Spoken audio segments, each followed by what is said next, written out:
Hey guys, welcome back to the channel. It's Trey, and I want to talk about Dragon Ball Super superhero movie that's coming out. We don't know much about it. It looks like they're going with the CGI style of a movie, and I from what I saw, I wasn't impressed.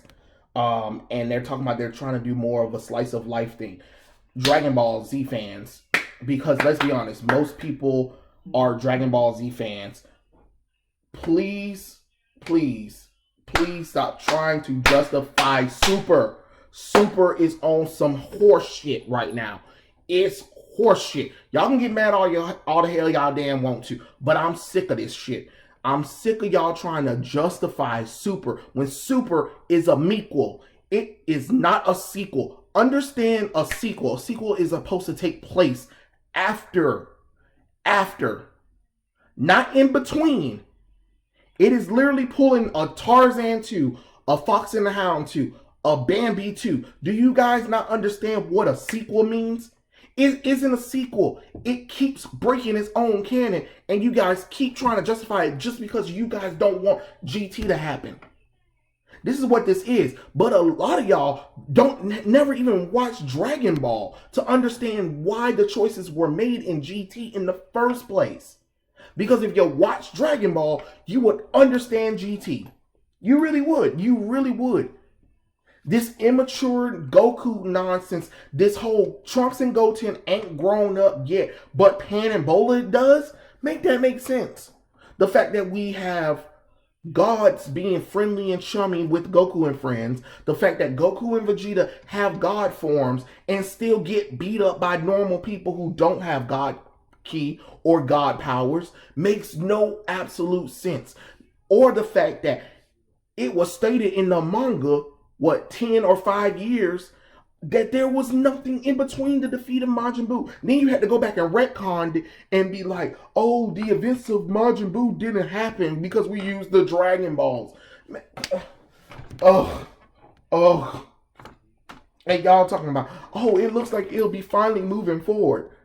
It should have never even started. It should have never started. Now you hyped on a movie that there's nothing really about it except for we get to see Piccolo's house and we get to see Pan a little bit older. Woo! That's great. I guess. But you still ain't even let Goten and Trunks grow up yet.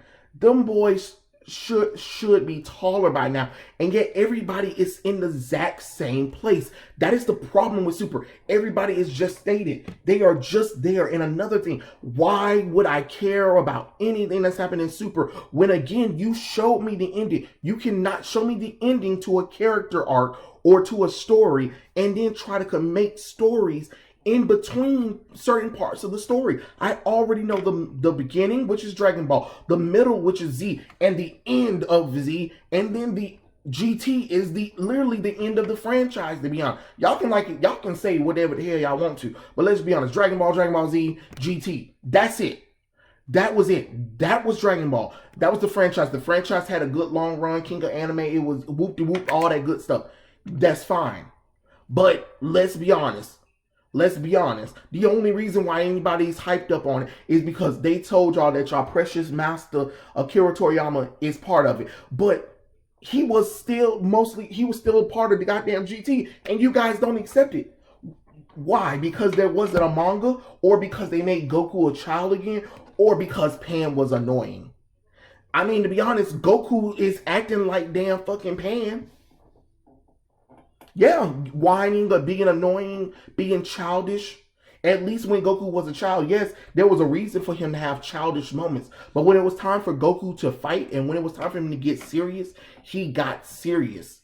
Y'all forgot how the original Dragon Ball was, where it was this fun comedic journey or whatever, stuff like that. But at the same time, I'm not really for, because Super's over here talking about slice of life bullshit. I'm not here for slice of life bullshit. That's not why I watched Dragon Ball Super. And it turned me off because it was nothing but slice of life in the beginning. It's the same problem with Boruto. You don't show me that Kiwaki and Boruto are fighting on the Hokage's monument and the city is destroyed, and then you jump in back into the past.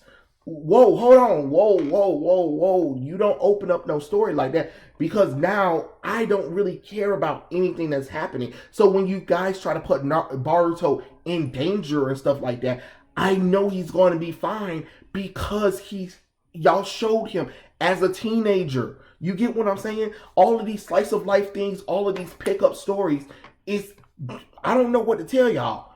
I don't know. It just feels like you let a little bit of Western influence, rub off on you. I mean, to be honest, who is he really working on the stuff, or is he just doing a layout thing? Because he keeps breaking his own canon. Or did we not see that from Dragon Ball Super Broly? The whole movie was a mess, to be honest. And it had a good animation, but it had literally 4 different animation styles going on in the movie.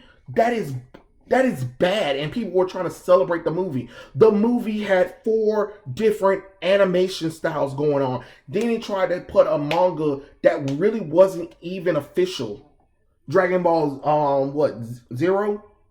And then rewrite Goku's story as some Superman crap. And then added Broly into the mix or whatever and stuff like that. What was wrong with the original Broly? Yeah, he cried. He got the last thing Broly remember is damn Goku, because of the trauma that happened when him and his damn dad was almost killed by King Vegeta. So the last person he remembers, the last annoying thing that he remembered that holds on his rage or whatever, was Kakarot. I know it sounds stupid, but sometimes a villain don't really need a good reason why or whatever. And you guys are talking about, Super Broly's better. What was better about him? And it's the same thing with Battle of the Gods, and it was the same thing with Golden Frieza. What was good? What was good about him? Nothing really. Resurrection of F was literally a rewash, reskin, reuse Namek fight, and they couldn't let go of Frieza. I have never seen a franchise that can't let go of a villain that's been done a long time ago. Because reasons. Battle of the Gods. Oh, this little cat, this Egyptian cat deity wakes up and wants to fight a Super Saiyan God.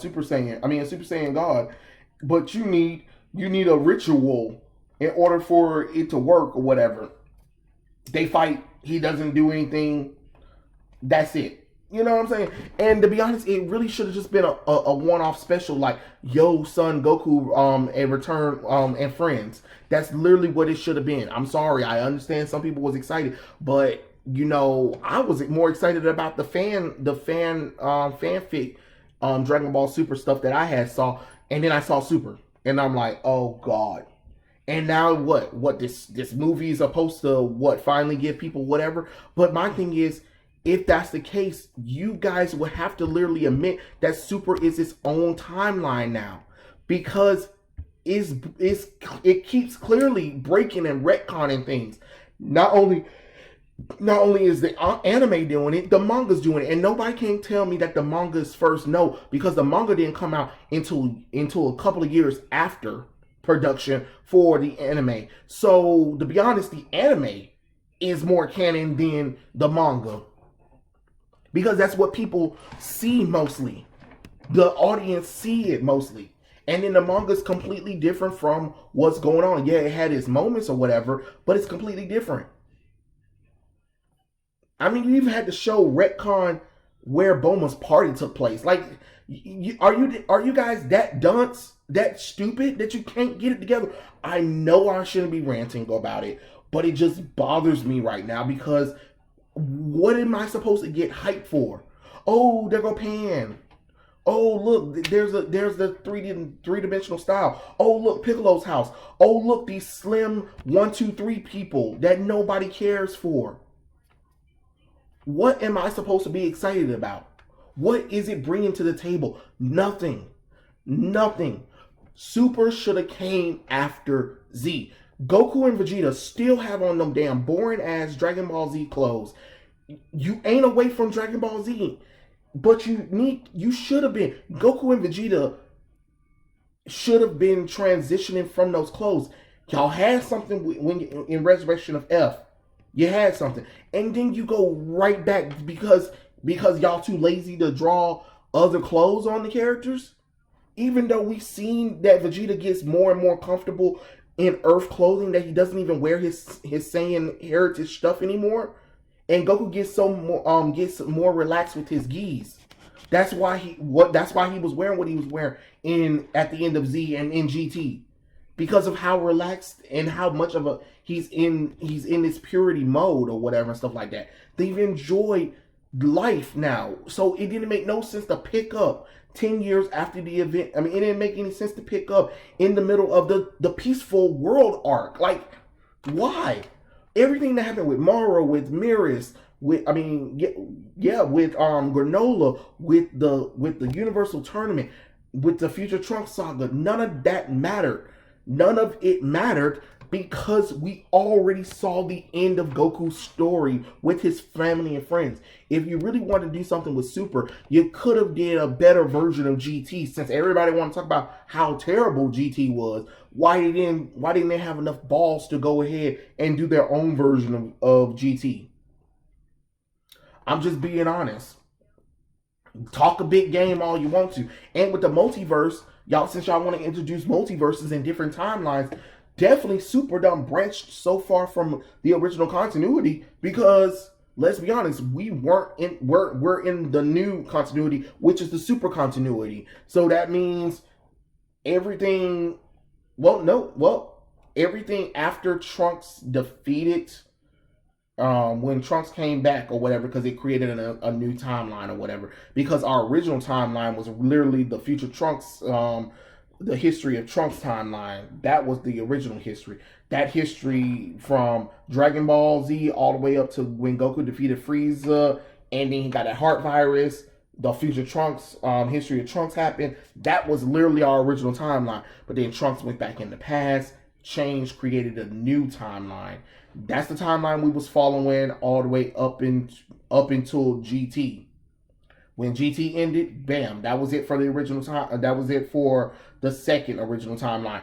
Now we're in the Super timeline where everything happened, except for the 10-year gap and the end of Z. So when Goku and his friends defeated Majin Buu, bam, 6 months later, we get a whole new different timeline. And that's the timeline we're in now. We're in the Super timeline. We're not even in the original two timelines anymore. So, I mean, it is what it is, but I'm just kind of confused. Like, we're doing a slice of life thing. Everybody thinking that, oh, we're finally getting towards end of Z or whatever. We should have been got towards end of Z. It didn't make no darn sense, but, whatever. Because Goku and his friends, haven't really seen each other in over 5 years, stated by Bulma in the manga. So it's kind of weird that they still see each other, but then say that they didn't see each other beforehand. So it's just kind of weird that we're contradicting things or whatever. And of course, everybody love their canon and always want to talk about what's not canon or whatever. But then when Super do something, try to justify the stupidity of Super. But then when somebody else tries to justify the other stuff outside of Super, no, it doesn't count because Akira Toriyama didn't write it. Akira Toriyama ain't fucking writing Super neither. Like, Toei is telling you that man ain't doing much of nothing hardly with the damn. Okay, he might be doing a little bit of something, but he ain't doing it like that. He is not doing it like that. I bet you, if in the past if they had did the same thing with GT would have been beloved by everybody just because. So no, the only reason why y'all didn't like it really was truthfully is because they made Goku a damn kid again, and they brought his granddaughter along, and the granddaughter never had Super Saiyan powers because Akira Toriyama didn't believe that females could turn Super Saiyan. But now that he came back and was like, oh yeah, I guess it does make sense for the girls to go Super Saiyan after years of fan art of girls going Super Saiyan. He was like, yeah, girls can go Super Saiyan and stuff like that. I mean, to be honest, I kind of would have just preferred them not to, because it is just one of those things. It just kind of feels like one of those primal things. Like females have something that the males do, and the males have something that the females don't do, or whatever. So it is what it is. But that's just my opinion on the whole matter. It is what it is. Like I prefer the whole females can't turn Super Saiyan in the conversation, because now you overcomplicated things. Now you contradicting your own canon, and I understand Akira do that a lot, or he does forget a lot of his own canon. So at this point, the whole multiverse Dragon Ball stuff, it does whatever it wants to. But at this point, there I need people to just get out their mouths on what's canon, what's non-canon. No, all of the shit is canon. All of it's in different timelines. All of it is in a multiverse of everything. So there is no more, oh, it's not canon to the original story. No, no, everything is canon now. Everything is canon at this point, because even Super Dragon Ball Heroes and Xenoverse have mangas that go over a lot of stuff that happened. So come on, it is what it is. But I'm just saying, I'm not understanding what's going on. What do you think Dragon Ball Superheroes is supposed to do for the franchise? Move it an inch forward? Congratulations. But you saw what they had. They had Goku in the Z costume. So yeah, good luck with in the Z stuff. But yeah, those are my thoughts. Some guys think comment section below, and I'll catch you guys later. Peace out.